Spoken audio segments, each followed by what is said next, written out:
After 40 years as a high court judge, I hosted my retirement dinner. Just before the toast, I saw my ambitious nephew slip a white pill into my red wine. I pretended to drop my fork and swapped the goblets. 5 minutes later, he stood up to speak and, "I'm glad to have you here.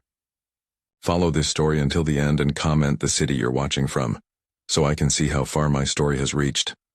I never thought my retirement dinner would become the night I discovered who my nephew really was.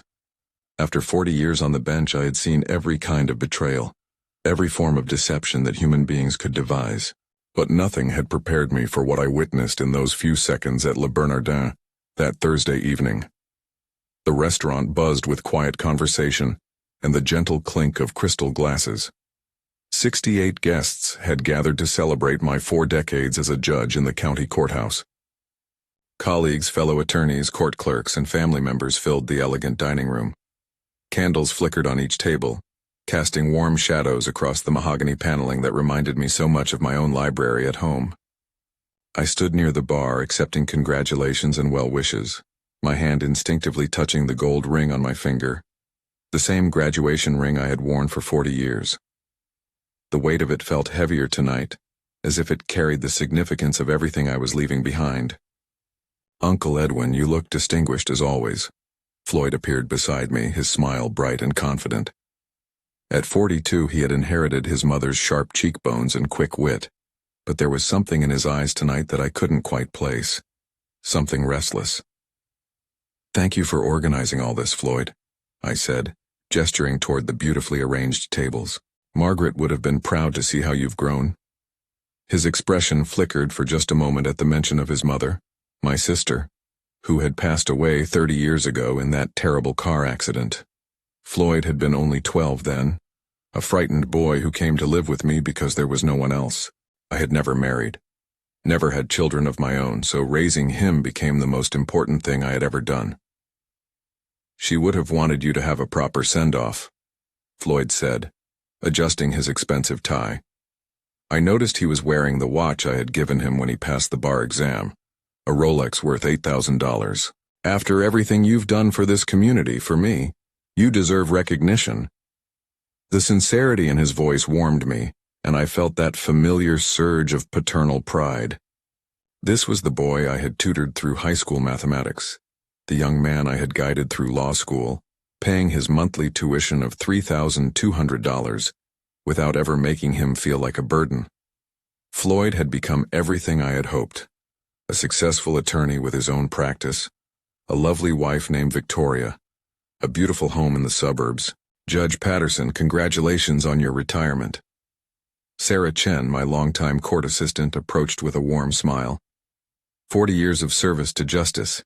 That's something to be truly proud of. "Thank you, Sarah. I couldn't have done it without dedicated people like you," I replied, meaning every word. Sarah had worked with me for 15 years, and her loyalty and competence had made even the most difficult cases manageable. "I need to check on the dinner arrangements," Floyd said, excusing himself with another smile. I watched him walk toward our table where the place cards were arranged with military precision. He had always been detail-oriented, even as a child. I remembered helping him organize his school projects, watching him line up his pencils and notebooks with the same careful attention he now applied to his legal briefs. The evening progressed beautifully. Speeches were made, stories were shared, and I found myself genuinely moved by the outpouring of respect and affection from people whose lives had intersected with mine over the decades. Judge Harrison, my old mentor who was now 87, stood and spoke about the importance of integrity in the judicial system, his voice still strong despite his age. As we moved to our assigned seats for dinner, I felt a deep sense of satisfaction.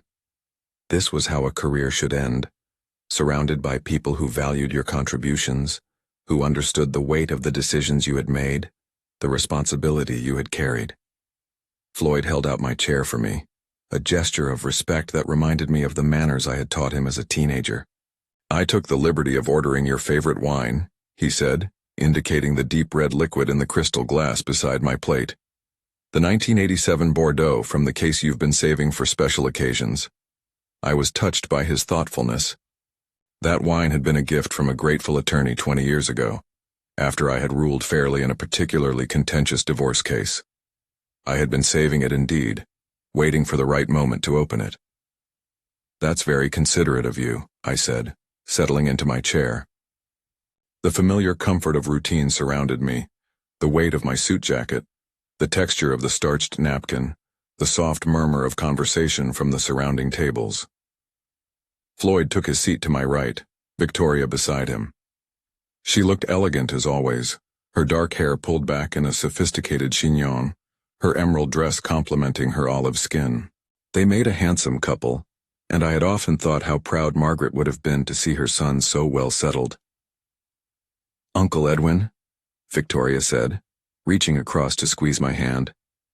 "Floyd has told me so many stories about growing up in your house. How you helped him with his homework every night, how you attended every school function. He was easy to help," I replied, looking at Floyd with affection. Always eager to learn, always asking the right questions. But as I reached for my wine glass, something caught my eye that made my blood turn to ice in my veins. Floyd was glancing around the table nervously, his fingers drumming against the white tablecloth. When he thought no one was looking, he reached into his jacket pocket and withdrew something small, a tiny white object that he palmed expertly. My years of observing human behavior in the courtroom had trained me to notice details others might miss, and what I saw made my heart pound with a rhythm I had never experienced before. With movements so quick they were almost invisible, Floyd leaned slightly toward my wine glass and dropped whatever he was holding into the dark red liquid. It dissolved instantly, leaving no trace except for a brief fizzing that could easily have been mistaken for the wine's natural carbonation. Time seemed to stop. The conversations around me became muffled as if I were underwater. The candlelight wavered, and I felt a strange disconnection from my own body, as if I were watching this scene unfold from somewhere else entirely. The boy I had raised, the nephew I had loved like a son, had just contaminated my drink with something. The implications crashed over me in waves, each one more devastating than the last. This wasn't a prank or an accident. The careful way he had checked to ensure no one was watching, the precise timing, the practiced motion, this was planned. Floyd straightened up, adjusting his cufflinks with casual confidence, and turned to smile at me. "Shall we toast to your retirement, Uncle Edwin? To the end of one chapter and the beginning of another?" I stared at him. This man I thought I knew better than anyone else in the world. The face that had looked up at me with trust when he was 12. The young man who had hugged me tearfully when he passed the bar exam. The nephew who called me every Sunday to check on my health and ask about my week.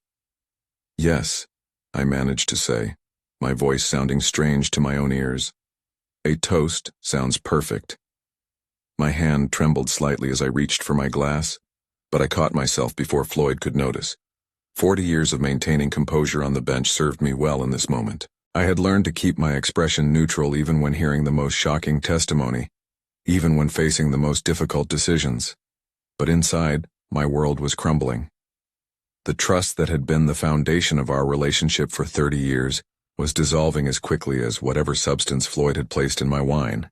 I needed time to think, to understand what was happening and why. Most importantly, I needed to figure out what to do next. Because if Floyd was capable of this, whatever this was, then everything I thought I knew about him was a lie. As I sat there holding my tampered wine glass, my mind raced backward through the months leading up to this moment. How had I missed the signs? How had a man who had spent 4 decades reading people, interpreting their motivations and detecting their deceptions, failed to see what was happening in his own family? The first warning should have been Floyd's sudden interest in my estate planning. 3 months ago, he had brought up the subject during one of our regular Sunday dinners at my house in Richmond Hill. We were sitting in my library, surrounded by the floor-to-ceiling shelves of law books and case studies that had been my constant companions for so many years. "Uncle Edwin," he had said, setting down his coffee cup on the mahogany side table, "have you given any thought to updating your will recently?" I remember being slightly surprised by the question. "My will is current, Floyd. Why do you ask?" "Well, tax laws change. Estate planning strategies evolve," he had replied, his tone casual but his eyes sharp with something I now recognized as calculation. "I just want to make sure you're taking advantage of all available options. You've worked so hard to build what you have, It would be a shame if poor planning meant losing a significant portion to unnecessary taxes. At the time, his concern had seemed natural, even touching. Here was my nephew, a successful attorney in his own right, wanting to ensure that my life's work would be preserved and properly distributed. I had felt grateful for his attention to such matters. "I appreciate your concern," I had told him that evening, "but my attorney handles those details. Everything is properly structured." Floyd had nodded, but I noticed he had pressed further. Of course. I just thought, given my background in estate law, maybe I could review everything, just to give you peace of mind."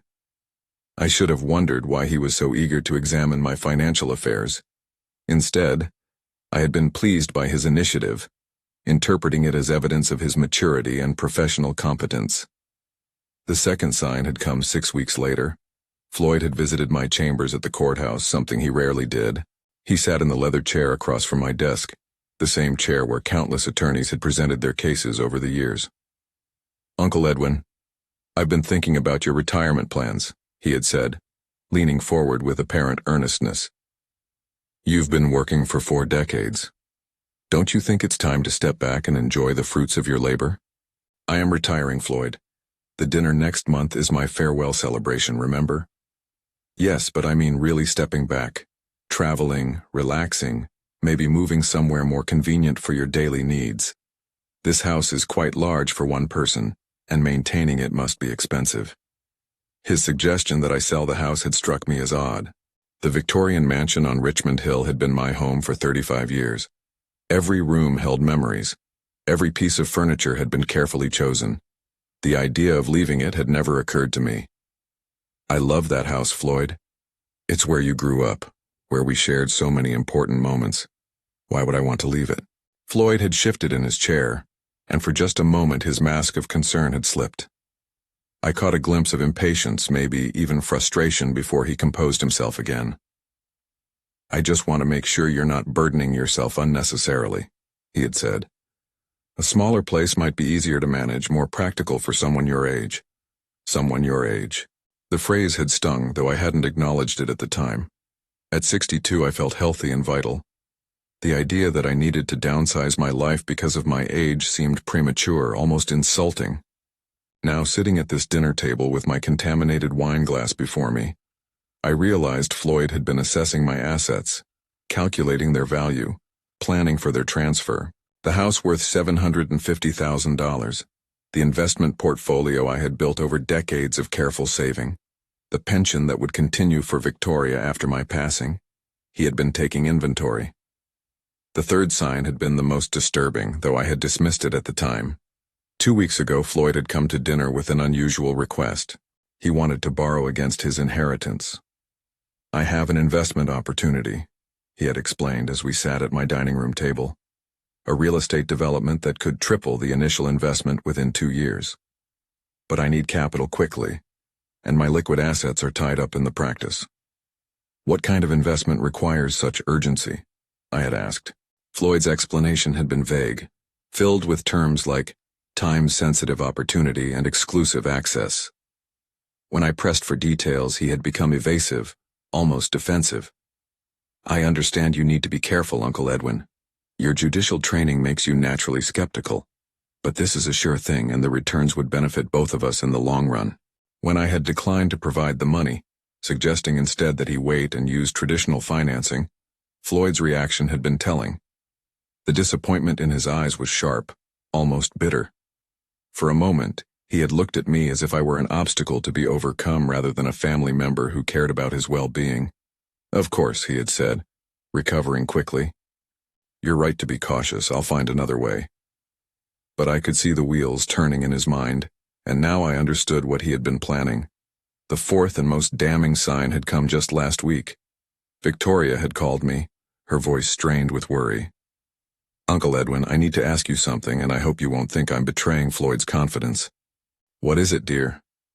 "He's been acting strangely lately, staying up late, making phone calls he won't discuss, researching things on his computer that he quickly closes when I walk into the room." My heart had clenched with concern. "Have you asked him about it?" "I tried, but he says it's just work pressure."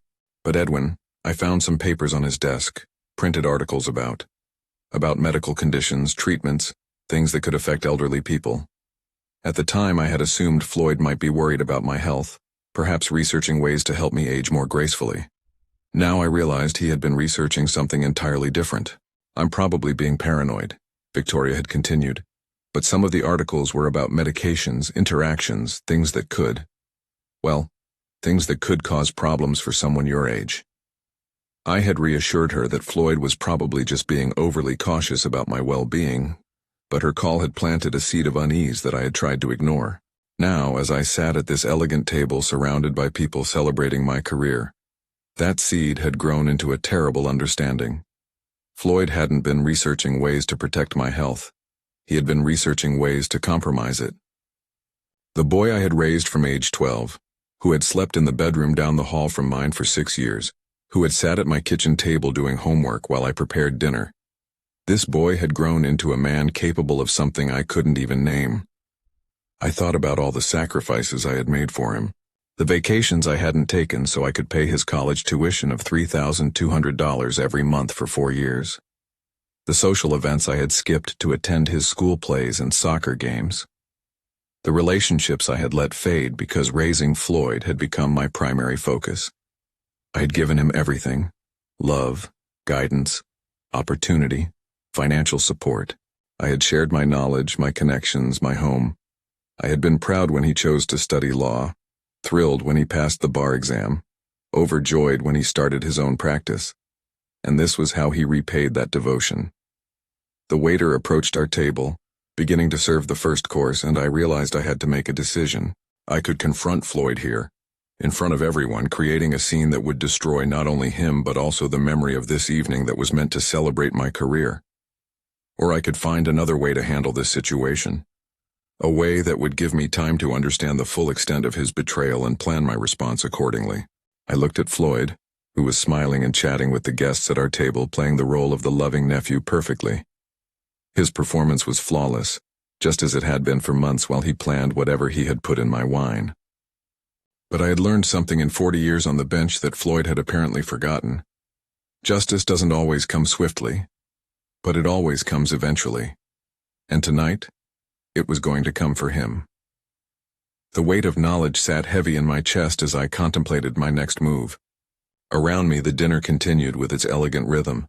Guests laughing, waiters serving the first course, crystal glasses catching the warm candlelight.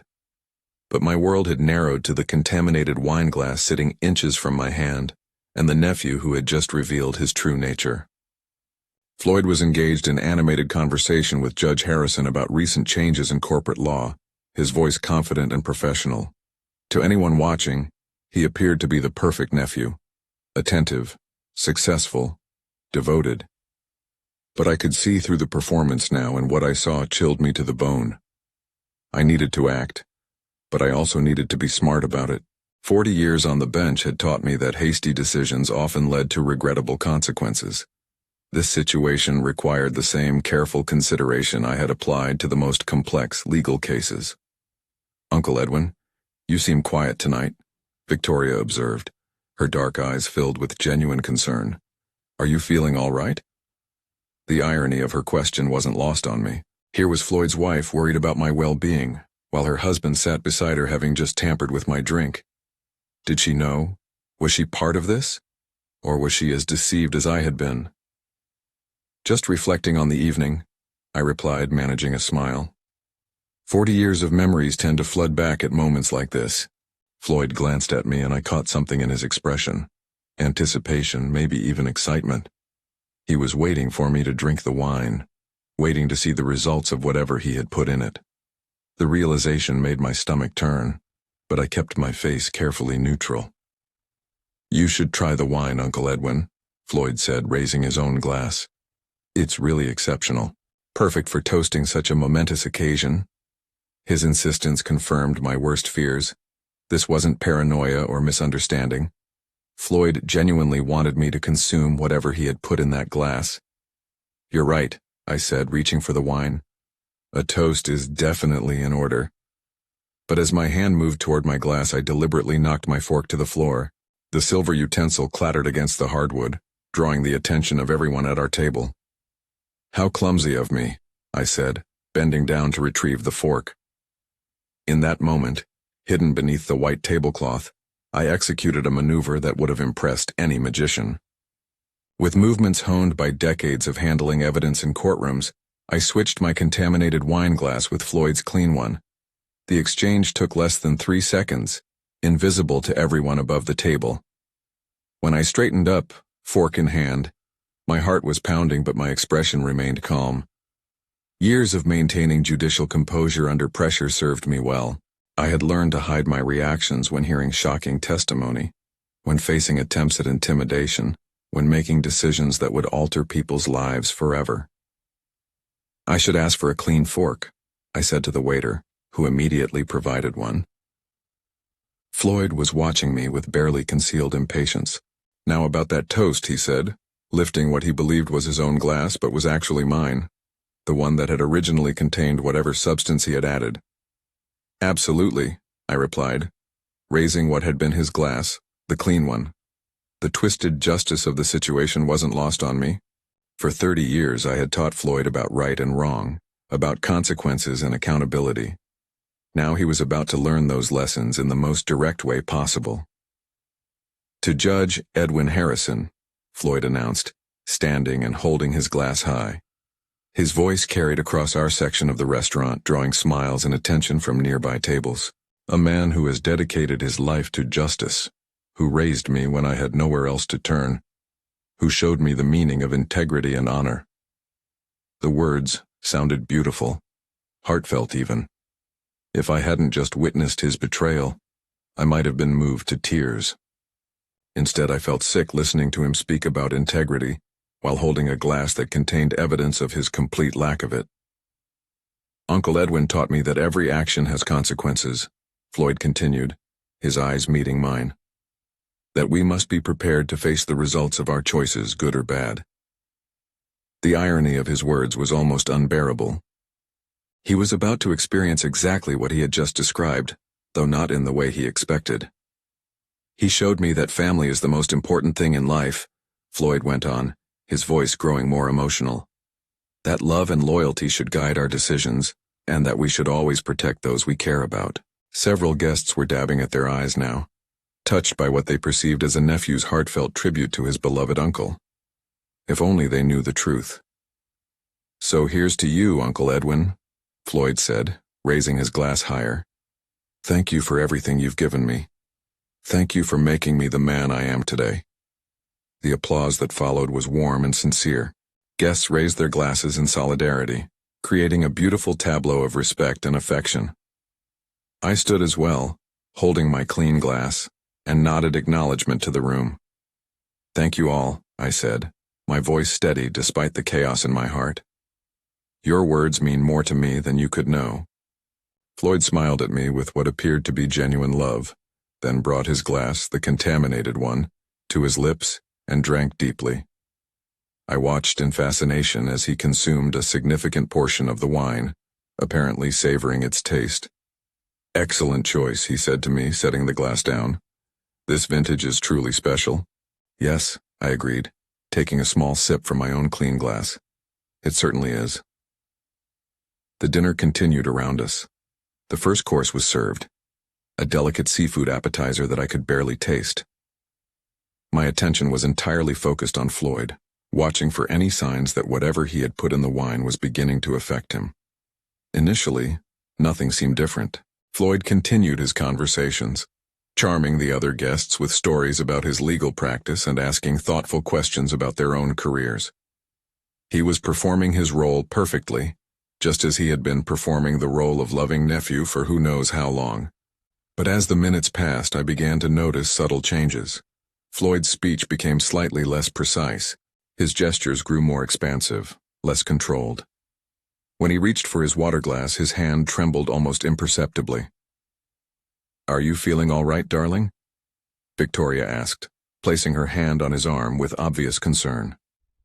Fine, fine, Floyd replied, but his voice was softer now, less confident. Just excited about the evening.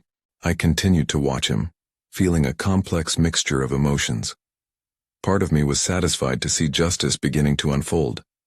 But another part, the part that remembered the 12-year-old boy who had cried in my arms after his parents' funeral. Felt a deep sadness at what Floyd had become. 20 minutes after the toast, Floyd excused himself to use the restroom. I watched him walk across the restaurant, noting the slight unsteadiness in his gait that wasn't quite noticeable, unless you knew what to look for.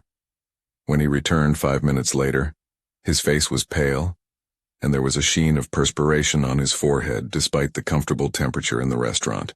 "Floyd, you don't look well," Judge Harrison observed with the sharp eyes of a man who had spent decades reading people. "I think I might have had too much to drink," Floyd said, attempting a laugh that came out forced and hollow. "The excitement of the evening, I suppose." But I could see the confusion in his eyes, the growing realization that something was very wrong. He looked at his wine glass, then at me, and for a moment I saw a flicker of understanding cross his features.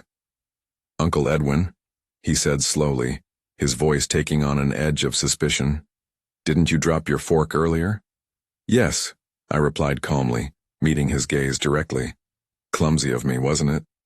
Floyd stared at me for a long moment, and I could see his mind working, trying to piece together what had happened. His eyes moved from his glass to mine, then back again. The color drained from his face as the implications began to dawn on him. "I think," he said carefully, gripping the edge of the table, "I think I need some fresh air." "Of course," Victoria said, immediately standing to help him. "Let me come with you." "No," Floyd said sharply, then softened his tone. "No, I just need a moment alone." As he made his way toward the restaurant's entrance, moving with increasing difficulty, I felt the weight of 4 decades of judicial experience settling over me. I had just witnessed justice in its purest form, a man facing the exact consequences he had intended for someone else. What happened next unfolded like a slow-motion disaster that I could see coming but felt powerless to prevent. Floyd had been outside for nearly 15 minutes when Victoria began to show real concern. "I should check on him," she said, rising from her chair with obvious worry. "He's never been one to get sick from wine." "Perhaps we should all step outside for some air," Judge Harrison suggested, his weathered face creased with concern. "The evening has been quite emotional." Before anyone could respond, Floyd appeared in the doorway of the restaurant. The transformation in his appearance was startling. His usually perfect hair was disheveled, his expensive tie was loosened, and his face had taken on a grayish pallor that made him look far older than his 42 years. He moved slowly back to our table, one hand trailing along the wall for support. Several diners from other tables glanced up with curiosity, sensing that something was amiss. "Floyd, my God, what happened?" Victoria jumped up to help him, her voice tight with alarm.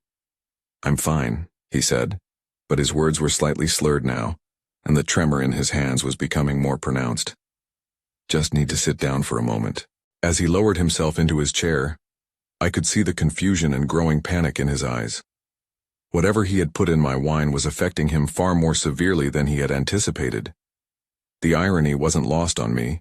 Floyd had miscalculated the dosage, perhaps assuming that my age would make me more vulnerable to whatever substance he had chosen. "Should I call a doctor?" Sarah Chen asked from across the table, her natural concern for others overriding any confusion about the situation. "No, no," Floyd said quickly, too quickly. "I just need water." But even as he reached for his water glass, his coordination failed him. The glass slipped from his trembling fingers and shattered against his dinner plate, sending crystal shards across the white tablecloth. The sound drew attention from every table in our section of the restaurant. A collective gasp arose from our guests. Victoria immediately knelt beside Floyd's chair, her dark eyes wide with fear. "Darling, you're scaring me. Tell me what's wrong." For a moment, Floyd's gaze met mine across the table. In his eyes, I saw the full realization of what had occurred. He understood that I had discovered his plan and turned it back on him. But more than that, I could see the dawning comprehension that whatever he had intended for me was now coursing through his own system. "Uncle Edwin," he whispered, his voice barely audible above the concerned murmur of voices around us. "I need to talk to you. Alone." The desperation in his tone was unmistakable. Here was a man who had just realized that his carefully laid plan had backfired spectacularly. and who was beginning to face consequences he had never imagined for himself. "I think you should focus on feeling better first," I replied calmly, though my heart was racing with adrenaline.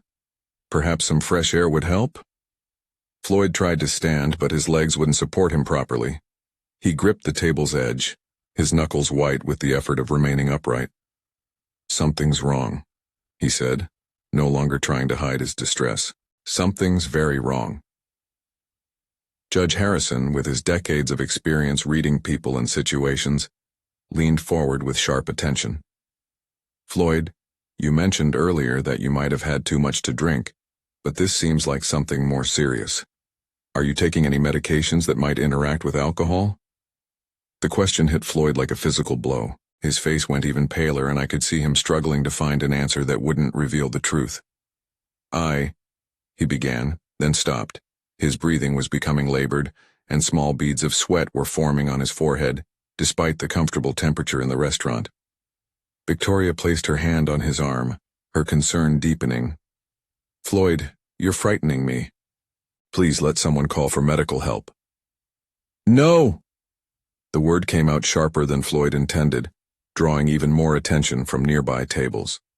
Restaurant staff were beginning to hover nervously at the edges of our section, clearly uncertain about how to handle the situation.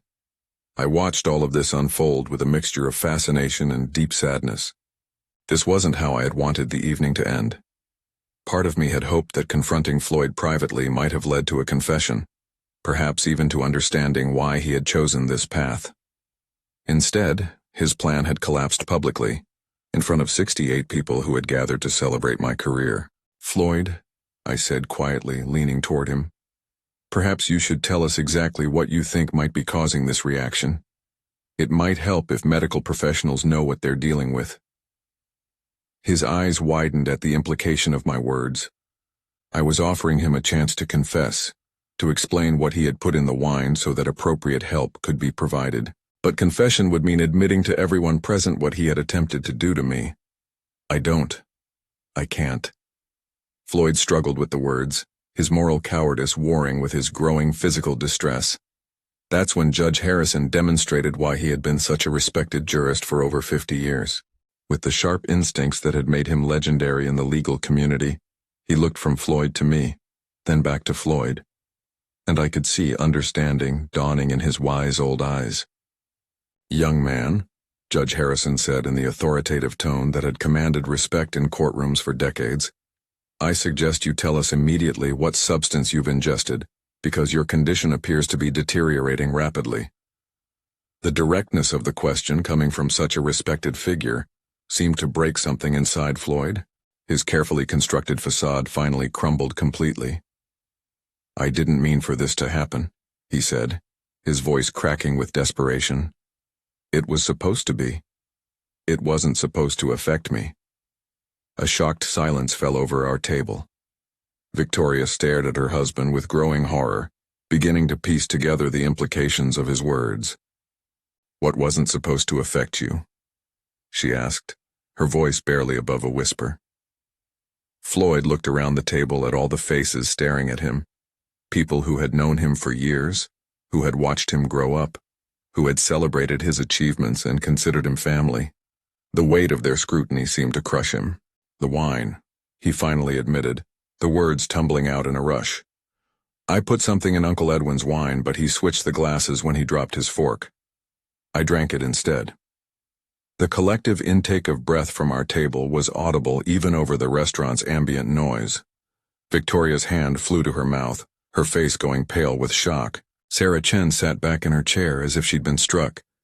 Judge Harrison's expression hardened into the stern mask he had worn when pronouncing sentences on convicted criminals. "You did what?" Victoria's voice was high and strained, hardly recognizable. But before Floyd could answer, his condition worsened dramatically. His breathing became rapid and shallow.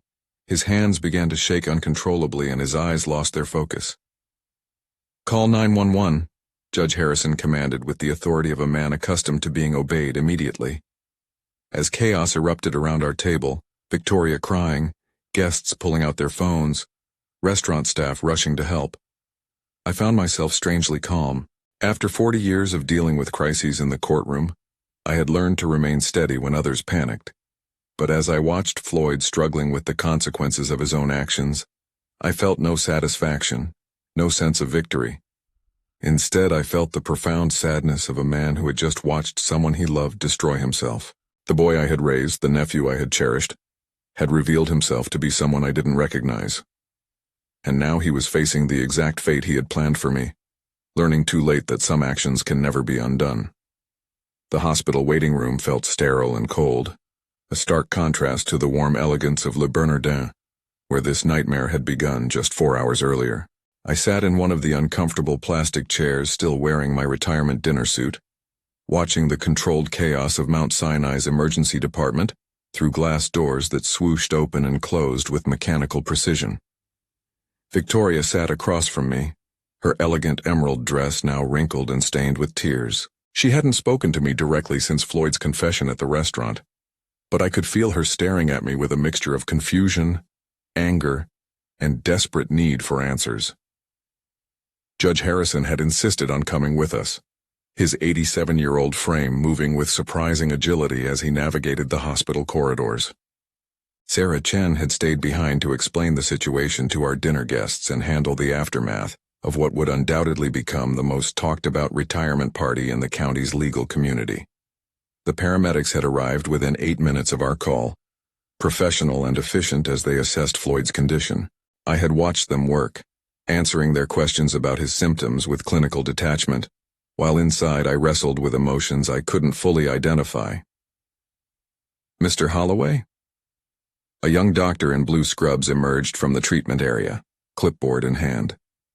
Dr. Martinez, according to his name tag, looked tired but alert. "Your nephew is stable now.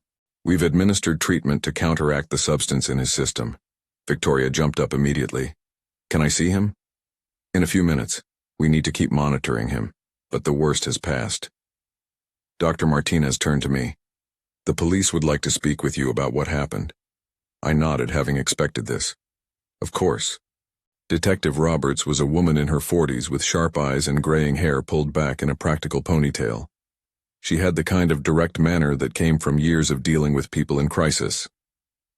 "Judge Holloway, I understand there was an incident this evening involving your nephew and some kind of substance added to alcoholic beverages." "That's correct," I replied, settling into the conference room chair she had indicated. "Floyd admitted to tampering with my wine glass. When I accidentally switched our glasses, he consumed whatever he had put in mine." Detective Roberts made notes as I spoke. "Do you have any idea what substance he used?" "No, though I assume the hospital tests will reveal that information." "They will. What I'm trying to understand is the sequence of events. You say you accidentally switched glasses?" I paused, weighing my words carefully. 40 years of legal experience had taught me the importance of precision in testimony. I dropped my fork and bent down to retrieve it. During that time, our glasses were switched. Whether it was accidental or intentional is difficult to determine. The detective studied my face for a long moment. "Judge Holloway, given your legal background, I'm sure you understand that if this was intentional retaliation, it could constitute a crime." "I understand the law, detective. I also understand that a man who tampers with someone else's drink bears responsibility for the consequences of that action, regardless of who ultimately consumes the substance." She nodded slowly. "We'll need a full statement from you, and we'll be investigating the incident thoroughly. Your nephew could face serious charges for what he attempted." After giving my statement, I returned to the waiting room to find Victoria pacing near the windows. The mascara that had run down her cheeks earlier had been cleaned away, but her eyes were red and swollen from crying. "They're letting me see him now," she said without looking at me. "The doctor says he'll recover completely, but it will take time." "I'm glad to hear that," I said, meaning it despite everything that had happened. Victoria turned to face me then, her expression a mixture of pain and accusation. "How could you do this to him, Edwin? How could you let him drink something that dangerous?" The question hit me like a physical blow. Even after Floyd's public confession, she was finding a way to make me responsible for his suffering. "Victoria," I said gently, "Floyd put that substance in my drink, intending for me to consume it. He made that choice, He bears the responsibility for what happened. But you knew, she said, her voice rising. You knew and you let him drink it anyway. Judge Harrison, who had been sitting quietly in the corner, spoke up with the authority that had made him legendary in legal circles. Young lady, I suggest you direct your anger where it belongs. Your husband attempted something unthinkable tonight. Victoria's face crumpled. I don't understand any of this. Floyd loves Edwin. He's always talked about how grateful he is for everything Edwin did for him. Why would he? Why would he try to hurt him? That was the question I had been asking myself since the moment I witnessed Floyd tampering with my wine. Why had the boy I raised, the young man I loved like a son, chosen to betray me in such a fundamental way? I think, Judge Harrison said quietly, that's a question only Floyd can answer. 20 minutes later, a nurse led us to Floyd's room. He was awake, propped up against white pillows, with an IV line running into his left arm. The confident, charismatic attorney from the dinner party was gone, replaced by someone who looked fragile and defeated. Uncle Edwin, he said when he saw me, his voice hoarse from the medical procedures. I'm sorry. I'm so sorry. I pulled a chair close to his bed, noting how Victoria remained standing near the door, as if she couldn't decide whether to comfort her husband or maintain distance from him. Floyd, I need you to help me understand something, I said, leaning forward. Why? What drove you to do this? He closed his eyes, and when he opened them again, they were filled with tears. The practice is failing, Uncle Edwin. I'm drowning in debt. Victoria doesn't know how bad it is. I've been hiding it from everyone. The admission hung in the air between us. Victoria gasped, her hand flying to her throat. How much debt? I asked. $240,000. Bad investments, poor financial decisions, clients who didn't pay. It snowballed faster than I could control it. I felt a familiar heaviness in my chest, the same feeling I had experienced when sentencing young offenders whose lives had been derailed by poor choices and circumstances beyond their control. So you thought the solution was to... What exactly? What did you put in my wine? Floyd's face flushed with shame. Something I got from a client who couldn't pay his fees. He said it would cause someone to become disoriented, maybe lose consciousness for a while. I thought if you had some kind of medical episode, maybe a mild stroke or heart incident, you might decide to restructure your estate, maybe give me early access to my inheritance. The calculated coldness of his plan was breathtaking. He hadn't just intended to harm me. He had planned to use my supposed medical crisis as leverage to extract money from me. Floyd, Victoria whispered from the doorway, her voice breaking. You planned to fake a medical emergency to manipulate inheritance money? I was desperate, he said, turning toward her with pleading eyes. I didn't want to hurt him permanently. I just needed a way to access funds quickly. But you had no idea what that substance would actually do to him, Judge Harrison interjected, his voice stern. You experimented with his health based on the word of someone who gave you an unknown chemical as payment for legal services. Floyd's shoulders sagged as the full weight of his actions settled over him. I know how it sounds. I know how terrible it is. But I was out of options. The creditors were threatening everything, the house, the practice, our entire life. So you decided to threaten mine instead, I said quietly. He looked at me then with the same expression he had worn as a 12-year-old boy when he had broken something valuable and was waiting for punishment. But this wasn't a broken vase or a missed curfew. This was a betrayal that cut to the very core of everything I had believed about our relationship. I never meant for it to go this far, he whispered. When I saw you switch the glasses, I thought about stopping you. But I was too afraid of what would happen if you found out what I had done. So you drank it yourself and hoped for the best? I panicked. I didn't know what else to do. Victoria moved closer to the bed, her face a mask of devastation. Floyd, you've destroyed everything. Our marriage, your relationship with Edwin, your career. How could you think this was the answer? Because I was a coward, Floyd said simply. I was too proud to ask for help, too ashamed to admit I had failed, too weak to face the consequences of my mistakes. I sat back in my chair, processing everything he had told me. The boy I had raised with such care and attention had grown into a man capable of elaborate deception and calculated harm. But more than that, he had become someone who would rather risk destroying the people he claimed to love than admit his failures and ask for help. "What happens now?" Victoria asked, looking between Floyd and me. "Now," I said, standing up slowly, "Floyd faces the consequences of his choices. The police are investigating and there will likely be criminal charges. Beyond that," I paused, meeting Floyd's eyes directly. "Beyond that, our relationship as we've known it is over." Floyd's face crumpled, but he didn't protest. He knew, as I did, that some betrayals are too fundamental to overcome, some trust too shattered to rebuild. As I walked toward the door, I heard him call my name one last time. "Uncle Edwin?" I turned back, giving him one final look. "I really am sorry," he said, his voice breaking. "I know you are, Floyd, but sorry doesn't change what you were willing to do." And with that, I walked out of the room, leaving behind 30 years of fatherhood and facing an uncertain future without the family I thought I had. A few months had passed since that terrible night at Le Bernardin, and I was finally beginning to understand what peace felt like. I stood on the deck of my new home in Asheville, North Carolina, watching the morning mist rise from the Blue Ridge Mountains, a cup of coffee warming my hands as the autumn air carried the scent of pine and distant wood smoke.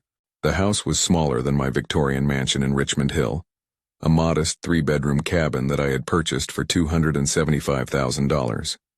It sat on 5 acres of wooded land, far enough from the city to provide solitude but close enough to the town center that I could walk to the library, the courthouse where I occasionally volunteered, and the small cafe where I had become a regular. Moving here hadn't been an easy decision. For 35 years, that house in Richmond Hill had been my sanctuary, filled with memories of raising Floyd, of quiet evenings reading by the fireplace, of Sunday dinners around the mahogany table where we had shared so many conversations about his future. But after the trial, after everything that had been revealed, those memories had become too painful to bear. Floyd had been sentenced to 2 years in prison for assault with a dangerous substance. The trial had been swift and decisive. His confession at the restaurant, witnessed by dozens of respected members of the legal community, had made defending his actions impossible. His law practice had collapsed within weeks of his arrest, and Victoria had filed for divorce before the trial even began. I had attended the sentencing, sitting in the gallery as Floyd stood before Judge Martinez, a woman I had mentored early in her career. When she asked if I wanted to make a victim impact statement, I had declined. There was nothing I could say that would capture the depth of the betrayal, nothing that would help him or anyone else understand the complexity of my feelings. The house sale had taken 3 months to finalize. I had sold it to a young family with 2 children, and seeing their excitement as they explored the rooms where Floyd had grown up had brought me both sadness and a strange sense of closure. Perhaps those walls would witness happier times, healthier relationships, children who would grow up to honor rather than exploit the love given to them. I had kept very little from my old life. Most of the furniture had been sold or donated. The law books went to the county law library. The fine china and crystal, including those red wine glasses that had played such a crucial role in my salvation, were given to Sarah Chen, who had remained a loyal friend throughout the ordeal. But I had kept a few things. The photograph of my sister Margaret, Floyd's mother, still sat on my bedside table. The carving set my father had given me when I graduated from law school remained in my kitchen drawer. And my judicial robes hung in the closet, not because I planned to wear them again, but because they represented 40 years of service I was proud of, regardless of how that service had ended. The money from the house sale, combined with my retirement savings, had given me more financial security than I had ever expected to have. My pension provided $1,800 per month, which was more than sufficient for my simple lifestyle. I had even been able to establish a scholarship fund at the law school, the Margaret Holloway Memorial Scholarship, named after my sister, designed to help students from disadvantaged backgrounds pursue legal careers. My days now followed a peaceful routine that would have seemed impossible during my years on the bench. I woke with the sunrise, made coffee, and spent an hour reading on the deck while listening to birdsong and the distant sound of a creek that ran through my property. After breakfast, I would take long walks through the mountain trails, sometimes hiking for hours without seeing another person. 3 days a week I volunteered at the county courthouse, helping people navigate the legal system without representation. The work reminded me why I had chosen law in the first place, not for prestige or power, but to help people find justice and resolution in their struggles. I had made new friends as well. Tom and Helen Richardson, a retired couple who lived 2 miles down the mountain road, had invited me to their weekly bridge game. Martha Webb, the librarian in town, had recruited me to help with the legal clinic she ran for low-income residents every Saturday morning. Dr. Patricia Hayes, who had her practice in town, had become a hiking companion and, slowly, something more than just a friend. Patricia was 60 years old, a widow whose husband had passed away 5 years earlier from cancer. She was intelligent, kind, and had a quiet strength that reminded me of my sister Margaret. We had met at the farmer's market, where she was buying vegetables for what she later told me was a disastrous attempt at making vegetable soup. I had offered to share my own recipe, which had led to dinner at my house, which had led to many more dinners and long conversations about life, loss, and the possibility of new beginnings. "You seem lighter," she had told me one evening as we sat by my fireplace, watching the flames dance against the stone hearth I had built myself during my first month in the cabin. "Lighter? Like you're carrying less weight. When I first met you, there was something heavy in your expression, something you were always thinking about. It's gone now." She was right. The burden of responsibility I had carried for Floyd's well-being, the constant worry about his choices and his future, the guilt over whatever mistakes I might have made in raising him, all of that had finally lifted. I was no longer responsible for anyone's life but my own, and that freedom was both terrifying and liberating. I had received one letter from Floyd during his incarceration. It had arrived 3 months after the trial, forwarded by my attorney since Floyd didn't have my new address. The letter was 7 pages long, filled with apologies, explanations, and requests for forgiveness. He wrote about his regrets, his plans for rehabilitation, his hopes that we might someday reconcile. I had read it twice, then filed it away without responding. Some bridges once burned cannot be rebuilt. Some trust once broken cannot be repaired. Floyd would have to find his way forward without my guidance or support, just as I was learning to find my way forward without the identity of being his protector and provider. The most surprising aspect of my new life was how little I missed my old one. I had expected to feel lost without the structure and purpose that had defined my existence for so many decades. Instead, I felt discovered, as if I was finally meeting the man I had always been beneath the roles I had played. On this particular morning, as I stood on my deck watching the sunrise paint the mountains in shades of gold and crimson, my phone rang. The caller ID showed Sarah Chen's number.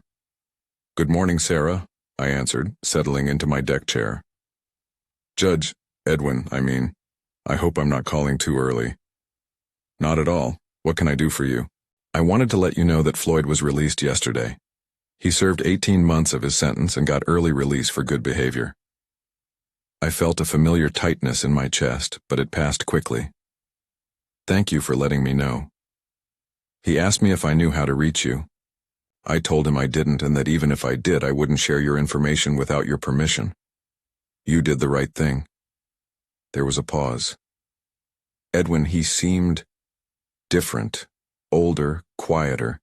He asked me to tell you that he doesn't expect forgiveness, but that he wanted you to know he's going to try to do better."